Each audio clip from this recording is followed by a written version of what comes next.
Hello and welcome to the YouTube channel of royal academy. आज के video में जो टॉपिक रहेगा वो रहेगा national income, which is the second chapter of Indian economy. और नेशनल इनकम को पढ़ने से पहले हमें समझना पड़ेगा what is economic growth and what is economic development. अगर मैं ग्रोथ की बात करूं तो ग्रोथ हमेशा आउटपुट या नंबर्स की बात करती है।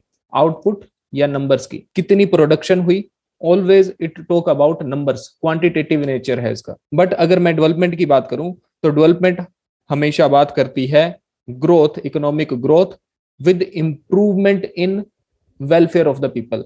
तो इसमें ह्यूमन एक्टिविटी जो है वो जुड़ी हुई है, वेलफेयर ऑफ द पीपल जुड़ा हुआ है। जब मैं डेवलपमेंट की बात करता हूं तो वेलफेयर ऑफ द पीपल जुड़ने के साथ ये क्या हो जाती है, क्वालिटेटिव इन नेचर हो जाती है।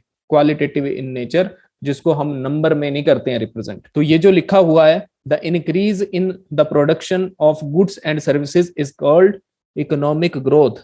अगर मैं इकोनॉमिक टर्म में बोलूं ग्रोथ को, तो किसी इकोनॉमी में जो प्रोडक्शन है उसका कितना इंक्रीज हो रहा है, जो प्रोडक्शन है, आउटपुट है गुड्स एंड सर्विसेज, वो कितनी इंक्रीज हो रही है, उसको क्या बोलते हैं, उसको बोलते हैं economic growth. On the other hand अगर मैं बात करूं इकोनॉमिक डेवलपमेंट की, तो economic development the process of economic growth, तो इसमें इकोनॉमिक ग्रोथ इंक्लूड होती है which lead to improvement in the general welfare of people. तो इकोनॉमिक ग्रोथ है साथ में, इकोनॉमिक डेवलपमेंट में क्या है, economic growth plus human welfare, economic growth plus human welfare. तो इस चीज को मैं क्या बोलूंगा, इकोनॉमिक डेवलपमेंट। जो इकोनॉमिक ग्रोथ होती है वो क्वांटिटेटिव इन नेचर होती है। Quantitative means can be measured और it is in number, number की फॉर्म में होती है। जैसे 100 unit of goods and services आपने प्रोड्यूस किया, तो उसको क्या बोलूंगा मैं, नंबर्स में है ये। तो नंबर्स में है तो ये क्या है, क्वांटिटेटिव, इसको हम मेजर कर सकते हैं। On the other hand economic development जो है वो क्वालिटेटिव इन नेचर होती है, और ये हमेशा यूनिडायमेंशनल होती है और ये मल्टी डायमेंशनल होती है। मल्टी डायमेंशनल कैसे होती है, जैसे इकोनॉमिक ग्रोथ, नेशनल इनकम बढ़ी देश की, नेशनल इनकम, वैसे अगर मैं देखूं तो नेशनल इनकम, राष्ट्रीय आय जो है वो है इकोनॉमिक ग्रोथ। बट अगर मैं नेशनल इनकम की जगह बात करूं पर कैपिटा इनकम की, प्रति व्यक्ति आय की, तो इसमें मुझे दिखता है कि पर कैपिटा इनकम अगर बढ़ती है तो लोगों की जो है वो हेल्थ सही रहती है, एजुकेशन सही रहती है, न्यूट्रिशन सही रहता है, तो लोगों का वेलफेयर साथ में हो रहा है मान लो, तो लोग खुश हैं, हैप्पी हैं, उनकी हेल्थ अच्छी है, वो एजुकेशन अच्छी ले रहे हैं, वो न्यूट्रिशनल फूड ले रहे हैं, वो हंगरी नहीं है, समाज में जो जेंडर इनइक्वालिटी है वो कम हो रही है। तो ये मल्टी डायमेंशनल वे में काम कर रहा है। तो इकोनॉमिक डेवलपमेंट हमेशा मल्टी डायमेंशनल होती है,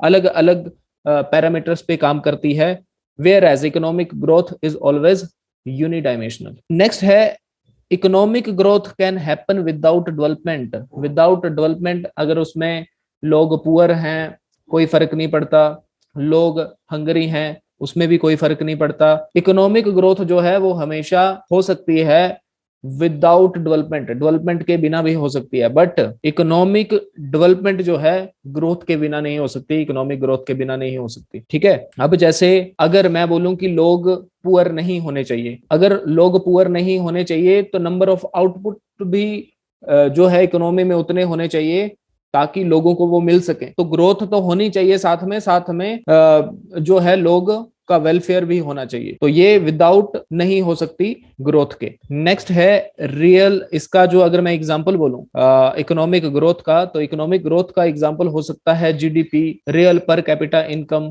national income, GDP, GNP, NNP, NDP etcetera. जब मैं इन सभी सेक्टर्स को देखता हूं तो ये मुझे इकोनॉमिक ग्रोथ के एग्जाम्पल लगते हैं, क्योंकि इनमें मैं आउटपुट की ही बात करता हूं, आउटपुट की ही बात करता हूं। तो अगर मैं आउटपुट की ही बात कर रहा हूं तो ये क्या है, ये है इकोनॉमिक ग्रोथ। और इकोनॉमिक डेवलपमेंट का अगर मैं एग्जांपल की बात करूं तो मैं बात करता हूं human development index, physical quality of life index, gender inequality index, फिर gender development index, national prosperity index, global happiness index. तो ये सारे क्या हैं, ये वेलफेयर ऑफ द पीपल को दर्शा रहे हैं, बट इसके साथ इकोनॉमिक ग्रोथ होना भी जरूरी है, तभी ये वेलफेयर ऑफ द पीपल कर सकेंगे। क्लियर? आई होप ये जो डिफरेंस है इकोनॉमिक ग्रोथ में और इकोनॉमिक डेवलपमेंट में, ये आपको समझ में आया होगा। नेक्स्ट अगर मैं बात करूं तो ये जो बेसिकली चैप्टर है, इसमें हमें बात करनी है इकोनॉमिक ग्रोथ की। तो इकोनॉमिक ग्रोथ में जो हम बात करेंगे पहले, वो बात करेंगे नेशनल इनकम की, राष्ट्रीय आय की। तो नेशनल इनकम क्या होती है? नेशनल इनकम नेट अर्निंग होती है किसी भी कंट्री की from production of goods and services over a period of time. किसी कंट्री की नेट अर्निंग क्या है from the production of goods and services is called as over a period of time is called as national income। ठीक है, तो net earning क्या हुई? Net earning हुई कि जो इनकम यहीं पे आए, हमारी कंट्री में ही आए, माइनस जो हमारी कंट्री से जाए। ठीक है, नेट अर्निंग क्या हुई? Total earning coming to India minus total earning going outside India. Total earning coming to India will be always earned by its citizen, and the total earning going to outside India will be earned by foreigners who are working in India। तो जब मैं इन दोनों factors को minus कर देता हूं तो मुझे नेट अर्निंग हमारी कंट्री की मिल जाती है, और नेट अर्निंग ही क्या है? हमारी राष्ट्रीय आय। तो मैं सीधे तौर पे बोल सकता हूं कि जो वो वैल्यू जो हमारे सिटीजन्स के द्वारा अर्न करी गई है is known as national income. Clear? Next है कुछ टर्म्स जो कि नेशनल इनकम से एसोसिएटेड होती हैं कि डोमेस्टिक टेरिटरी जो है वो क्या है। क्योंकि जब हम जीडीपी, जीएनपी, एनएनपी और एनडीपी की बात करते हैं तो बाउंड्री बिकम वेरी इंपॉर्टेंट। जब मैं स्पेसिफिकली जीडीपी की बात करता हूं तो जीडीपी में मैं बाउंड्री को ही देख के उसकी कैलकुलेशन कर सकता हूं। तो डोमेस्टिक टेरिटरी में क्या क्या आता है? जो बाउंड्री है, डोमेस्टिक बाउंड्री है, उसमें क्या क्या आता है? तो इसमें एक चीज आती है political frontier of the country including it's territorial water. ये पॉइंट आप याद रखिए, आपसे प्रीलिम में एमसीक्यू टाइप क्वेश्चन में ये चीज पूछी जा सकती है। नेक्स्ट है military establishment of the country abroad, embassy and consulates, ship, aircraft, fishing vessel, oil rigs belonging to the residents of the country. Next है नेट फैक्टर इनकम। तो नेट फैक्टर इनकम, जैसा कि मैंने आपको बताया, नेट अर्निंग। ठीक है, net factor income क्या होती है? Net factor income from abroad अगर मुझे निकालना है तो मैं कैसे निकालूंगा? मैं निकालूंगा factor income received by resident of India working abroad. जो अब्रोड में काम कर रहे हैं, रेजिडेंट ऑफ इंडिया, उनके पास कितनी इनकम आ रही है, minus the factor income paid to the foreign resident for working in India. तो जो फॉरेनर इंडिया में काम कर रहे हैं उनको पैसे जो हम देंगे और वो जो अपनी कंट्री में लेके जाएंगे उसको हमें माइनस करना पड़ेगा। किससे? जो इनकम कमाई जा रही है हमारे सिटीजन्स के द्वारा अब्रोड में काम करके, तो उसको क्या बोलेंगे? Net factor income from abroad. ठीक है, आगे है domestic factor income. Domestic factor income क्या है? The sum of factor income. Factor income में क्या क्या आता है? फैक्टर इनकम में आता है rent, wages, interest, profit generated with in domestic country. तो ये फैक्टर इनकम है क्या क्या? रेंट, वेजेस, इंटरेस्ट और प्रॉफिट हमारी डोमेस्टिक कंट्री के अंदर जो अर्न किया जाता है उसका सम क्या है? Domestic factor income. It include both income earned by resident as well as non resident. तो जब मैं अपने कंट्री के अंदर की बात कर रहा हूं तो उसमें इंडियन भी काम कर रहे हैं और फॉरेनर भी काम कर रहे हैं। ठीक है, तो उनके द्वारा कमाया गया टोटल सम, ठीक है, from the factor income is called as net factor income. ठीक है, नेक्स्ट है पर कैपिटा इनकम, प्रति व्यक्ति आय। तो प्रति व्यक्ति आय क्या है? एवरेज इनकम अर्न्ड पर पर्सन।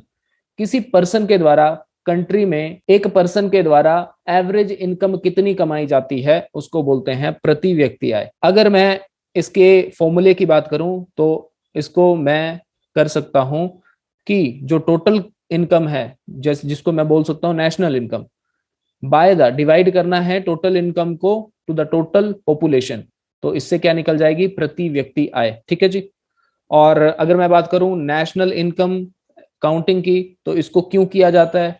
पॉलिसी फॉर्मेशन के लिए किया जाता है। जब गवर्नमेंट को प्रति व्यक्ति आय पता चलती है देश की, तो डिफरेंट डिफरेंट पॉलिसी गवर्नमेंट के द्वारा बनाई जा सकती हैं। डिसीजन मेकिंग के लिए यूज किया जा सकता है। इंटरनेशनल कंपैरिजन को करने के लिए किया जा सकता है कि हमारी कंट्री की परचेजिंग पावर, अगर मुझे प्रति व्यक्ति आय पता है तो मैं क्या कर सकता हूं, अपनी कंट्री की परचेजिंग पावर दूसरी कंट्री के साथ कंपेयर कर सकता हूं, जिसको मैं बोलता हूं purchasing power parity, PPP, purchasing power parity. ठीक है। नेक्स्ट है indicate performance of the economy. हाँ, तो हमें पता लगता है कि अगर प्रति व्यक्ति आय बढ़ रही है तो इकोनॉमी कैसा परफॉर्म कर रही है, और अगर हमारी प्रति व्यक्ति आय कम हो रही है तो इकोनॉमी कैसा परफॉर्म कर रही है। नेक्स्ट है to find out structural changes in the economy. तो ये क्या है, स्ट्रक्चरल चेंजेस क्या है? स्ट्रक्चरल चेंजेस जैसे आपके 1991 में हुए, हम अपनी इकोनॉमी में एलपीजी मॉडल लेके आए, जिसको बोलते हैं लिबरलाइजेशन, प्राइवेटाइजेशन एंड ग्लोबलाइजेशन। तो हमने अपनी इकोनॉमी का स्ट्रक्चर चेंज किया। ठीक है। तो थ्रू नेशनल इनकम हमें पता चलता है कि अपनी इकोनॉमी का स्ट्रक्चर क्या है, वेदर उसको चेंज करने की जरूरत है कि नहीं है। नेक्स्ट है GDP, GNP, NDP and NNP. तो अब ये जो टॉपिक्स हैं, दीज आर वेरी टेक्निकल, और अगर एक बार आप इनको समझ जाते हैं तो फिर इन टॉपिक से आने वाला कोई भी अगर क्वेश्चन है तो you will be able to solve that question very quickly. तो अगर मैं बात करूं GDP, gross domestic product, GDP क्या होता है? ग्रोस डोमेस्टिक प्रोडक्ट मींस सकल घरेलू उत्पाद। अब जीडीपी है क्या? जीडीपी की अगर मैं डेफिनेशन बोलूं तो GDP it is the total value of goods and services produced within the boundary of a country irrespective of the ownership, irrespective of the ownership, और ओनरशिप का मतलब, इरिस्पेक्टिव ऑफ द ओनरशिप का मतलब Indian भी और foreigner भी, irrespective of the ownership for a particular year, for a particular year. तो gross domestic product क्या है, सकल घरेलू उत्पाद क्या है, कि टोटल वैल्यू क्या है उस गुड्स एंड सर्विसेज की जो कि हमारी बाउंड्री के अंदर प्रोड्यूस हो रहे हैं, इररिस्पेक्टिव ऑफ द ओनरशिप, मतलब उस बाउंड्री के अंदर जो इंडियन भी और फॉरेनर भी जो मिलके प्रोड्यूस कर रहे हैं, प्रोडक्शन कर रहे हैं हमारी बाउंड्री के अंदर, जो जियोग्राफिकल बाउंड्री है इंडिया की, उस बाउंड्री के अंदर इंडियन और फॉरेनर किसी पर्टिकुलर ईयर में जितना प्रोड्यूस कर रहे हैं उसको क्या बोलते हैं? जीडीपी। अगर मैं इंडिया का, तो this is the geographical boundary of India, ये क्या है? बाउंड्री। और इस बाउंड्री के अंदर इंडियन प्लस फॉरेनर जो गुड्स एंड सर्विसेज प्रोड्यूस करेंगे उसको क्या बोला जाएगा? जीडीपी। जीडीपी। और जीडीपी हमेशा देखी जाती है, जीडीपी हमेशा देखी जाती है on the basis of consumer, on the basis of consumer. On the basis of consumer का क्या मतलब है? On the basis of consumer का ये मतलब है कि जीडीपी कंज्यूमर के हिसाब से ही बढ़ती है, कि अगर मार्केट में डिमांड होगी, अगर मार्केट में डिमांड होगी, डिमांड होगी तो क्या होगा? प्रोडक्शन होगी, और प्रोडक्शन होगी तो क्या होगा? जीडीपी इंक्रीज होगी। डिमांड होने के लिए क्या चाहिए? मनी, तो लोगों के पास पैसा भी होना चाहिए। ठीक है। और प्रोडक्शन ज्यादा होगी तो क्या होगा? एम्प्लॉयमेंट बढ़ेगा, अगेन लोगों के पास मनी आएगी और वो सर्कुलेशन में घूमती रहेगी। तो जीडीपी हमेशा on the basis of consumer के तौर पे हम देखते हैं। नेक्स्ट है जीएनपी। जीएनपी, तो जीएनपी है gross national product, gross national product, जिसको हम बोल सकते हैं सकल राष्ट्रीय उत्पाद, सकल राष्ट्रीय उत्पाद। सकल राष्ट्रीय उत्पाद मींस मैं बात कर रहा हूं जब नेशनल की, तो मैं बात कर रहा हूं सिटीजन की। The value of goods and services, goods and services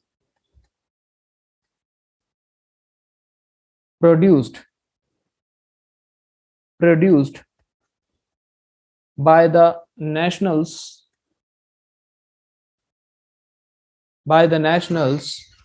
or citizen of a country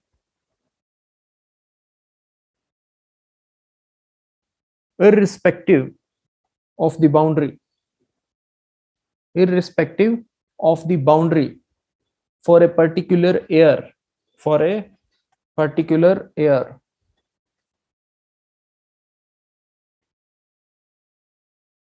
is called as GNP, gross national product। तो किसी देश के लोगों के द्वारा, नेशनल्स के द्वारा जो गुड्स एंड सर्विसेज प्रोड्यूस करी जाती हैं इररिस्पेक्टिव ऑफ द बाउंड्री, इसका मतलब इंडिया में भी जो इंडियन प्रोड्यूस कर रहे हैं और जो फॉरेन में भी Indian goods and services produce कर रहे हैं, तो उसकी जो वैल्यू है उसको क्या बोलेंगे? GNP, gross national product. तो जैसे ये इंडिया है, अगेन डायग्राम बना लेते हैं। इंडियन प्लस फॉरेनर जब जो मिलके बाउंड्री के अंदर प्रोडक्शन करते हैं उसको बोलते हैं GDP। अब कुछ फॉरेन कंट्रीज भी हैं जहां पे इंडियन काम कर रहे हैं यहां पे भी। तो ये जो इंडियन यहां पे प्रोडक्शन कर रहे हैं, गुड्स एंड सर्विसेज बना रहे हैं, तो उसका इनकम जो है वो इंडिया में आएगी। और जो फॉरेनर इंडिया में काम कर रहे हैं वो अपनी इनकम बाहर अपनी कंट्री में भेजेंगे। तो जो नेशनल्स के द्वारा गुड्स एंड सर्विसेज प्रोड्यूस करी गई हैं अपनी कंट्री में भी और दूसरी कंट्री में भी, देश के लोगों के द्वारा जो प्रोडक्शन हुई है गुड्स एंड सर्विसेज की, उसकी वैल्यू को बोलते हैं GNP। नेक्स्ट है NDP एंड NNP। तो NDP और NNP को समझने के लिए सबसे पहले आपको समझना पड़ेगा the difference between gross and net. NDP क्या है? नेट डोमेस्टिक प्रोडक्ट, और NNP क्या है? Net national product. तो नेट होता है शुद्ध, ठीक है। और इकोनॉमिक टर्म में अगर मैं बात करूं तो डेप्रीशिएशन जो होता है, डेप्रीशिएशन मुझे माइनस करना पड़ता है अगर मुझे किसी चीज को शुद्ध करना है। तो उसका वैल्यू, अगर किसी चीज का वैल्यू अगर मुझे शुद्ध करना है तो मुझे डेप्रीशिएशन जो है वो माइनस करना पड़ेगा। तो ग्रोस से जब मैं माइनस करता हूं डेप्रीशिएशन, तो मुझे क्या मिलता है? मुझे मिलता है नेट। तो इसी तरह से जब मैं GDP से माइनस करूंगा डेप्रीशिएशन, तो उसको बोलूंगा NDP।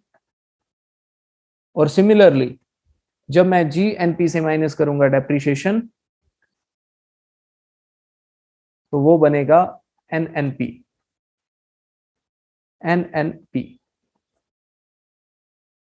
Net national product. अब डेप्रीशिएशन क्या है? डेप्रीशिएशन होता है decrease in value of commodity with time। Decrease in value of commodity with time is known as depreciation। For example, car. Let's say कोई कार बनी 2020 में, और 2020 में इस कार की वैल्यू थी 4 लाख रुपए। तो क्या 2021 में इसी कार की वैल्यू 4 लाख रहेगी? The answer is no, because with time car में बियरिंग एंड टेयरिंग होती है और उसमें क्या होता है, उसका डेप्रिशिएशन होता है, उसकी वैल्यू कम होती है। आपने इंश्योरेंस करवाया होगा कार का, बाइक का, तो उसमें आपने देखा होगा कि जब भी आप इंश्योरेंस करवाने जाते हो तो विद टाइम इंश्योरेंस जो है वो कम होती जाती है। क्यों होती जाती है? क्योंकि आपकी कार की वैल्यू भी कम होती जाती है। ठीक है, तो 2021 में मान लो अगर 10% का डेप्रिसिएशन है तो इसकी वैल्यू रह जाएगी 3.6 लाख। अब ये करना बहुत जरूरी है। अगर मैं 2020 की कार को जो कि इकोनॉमी में रनिंग है उसकी सेम वैल्यू 2021 में ले लेता हूं तो डबल काउंटिंग हो जाएगी जीडीपी की। ठीक है, जीडीपी की डबल काउंटिंग हो जाएगी। तो डबल काउंटिंग नहीं करने के लिए मुझे डेप्रिसिएशन को माइनस करना पड़ेगा, तब वो एक जाके ट्रू वैल्यू आएगी। तो 2020 में प्रोड्यूस हुई कार की वैल्यू 2021 में सेम नहीं होती है। इसीलिए जब तक मैं डेप्रिसिएशन नहीं करता हूं सारी चीजों से, अगर उनका टाइम पीरियड आगे हो गया है तो वो एक शुद्ध वैल्यू नहीं आती है। ठीक है, आई होप ये आपको समझ में आया होगा।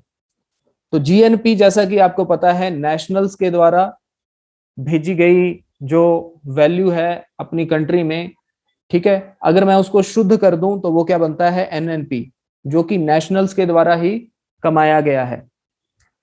तो इसको मैं रियल नेशनल इनकम बोल सकता हूं, रियल नेशनल इनकम।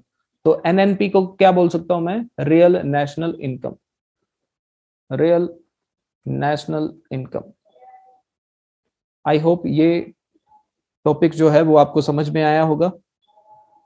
और इस वीडियो में इतना ही, नेक्स्ट वीडियो में मिलते हैं इसी चैप्टर को लेके। Thank you so much.